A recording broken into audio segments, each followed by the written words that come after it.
একদিকে টুয়াইলাইটের হিন্দি ভার্সনের ফিল দিচ্ছে কেন আয়ুষ্মান এন্ড रश्मिका থামারের টিজার, অপরদিকে आमिर का और फिर उनका रिलेशन था जेसिका हाइंस के साथ जिसका उनका इलीगल बच्चा भी है। আমিরের ভাই তো আমিরের মান সম্মান সব শেষ করে দিল, বাঁধিয়ে দিল তুলকালাম কাণ্ড। এন্ড কুলি নাকি ওয়ার 2 কার প্রডিউসারের পড়লো মাথায় হাত, কোন সিনেমা নামিয়ে দেওয়া হচ্ছে হল থেকে, জানাচ্ছি আপডেট। প্রথমে আসি থামারের কাছে। ম্যাডক ইউনিভার্স তো এর আগে স্ত্রী মুনজায়া বেরিয়া বানিয়ে কাঁপিয়ে দিয়েছিল, এন্ড এইবার হরর ইউনিভার্সে for the first time love story নিয়ে আসতে যাচ্ছে থামারের মধ্য দিয়ে, যেখানে ভ্যাম্পায়ারের কাহিনী থাকবে। এন্ড অলরেডি টিজারে বেশ কিছু সিন কিন্তু বাস ক্রিয়েট করেছে। স্পেশালি আয়ুষ্মান এন্ড রশ্মিকার পার্ট দেখে অনেকের মনে হয়েছে যেন টুয়াইলাইটের Robert Pattinson and Kristen Stewart. যদিও টিজারের সব লাইমলাইট কেড়ে নেয় নওয়াজুদ্দিন সিদ্দিকী শেষের কয়েক সেকেন্ডে। रुक क्यों गए?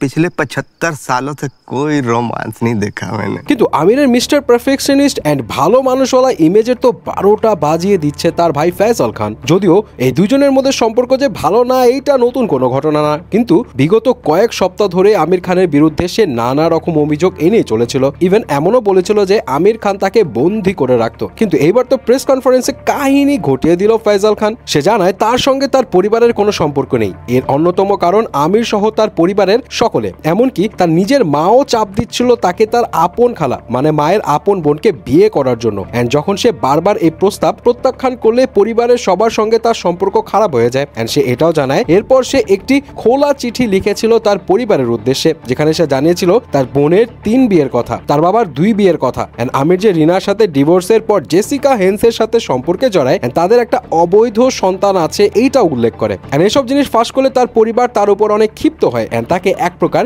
গৃহবন্দী করে রাখে। যাই হোক, তবে জেসিকা নামের এই ব্রিটিশ সাংবাদিকের সাথে যে আমিরের লাভ চাইল্ড রয়েছে এই খবর কিন্তু দফায় দফায় অনেকবারই উঠেছে। 2005 সালে প্রথম একটা ম্যাগাজিনে এই গুঞ্জনটা উঠে, যদিও এটার কোনো সলিড এভিডেন্স এখন অবধি সামনে আসেনি। বাট বারবার সেম গুঞ্জন যদি ঘুরে বেড়ায় তাহলে কিছুটা হলেও তো সত্যতা আছে এমনটা অনেকে মনে করছে। এন্ড সেই সাথে অনেকের ধারণা আমিরের ভাইয়ের সাথে তার পরিবার যা করেছে সেটা ন্যায় বিচার হওয়া উচিত। ফাইনালে আসি ওয়ার 2 এন্ড কুলির কাছে। ওয়ার্ড অফ মাউথ খারাপ থাকা সত্ত্বেও ওয়ার 2 কুলির সাথে বেশ ভালো টক্কর দিচ্ছিল বক্স অফিসে। বাট এবার বেচারা ফাইসা গেছে, কারণ সোমবার ওয়ার 2 কামিয়েছে মাত্র 5 কোটি 60 লাখ রুপি, যারা 400 কোটি রুপি বাজেটে বানানো কোনো সিনেমার ক্ষেত্রে সব থেকে কম ইনকাম। এন্ড পঞ্চম দিনে এত কম আয় ইয়াশরাজ ফিল্মসের আর কোনো সিনেমা করেনি, ইভেন থাগস অফ হিন্দুস্তানও না। এন্ড অলরেডি এই সিনেমাকে ডিজাস্টার ঘোষণা করা হয়েছে এন্ড বেশ কয়েকটা মাল্টিপ্লেক্স থেকে শো ক্যান্সেল করা হয়েছে, কারণ অডিয়েন্স শূন্য ছিল।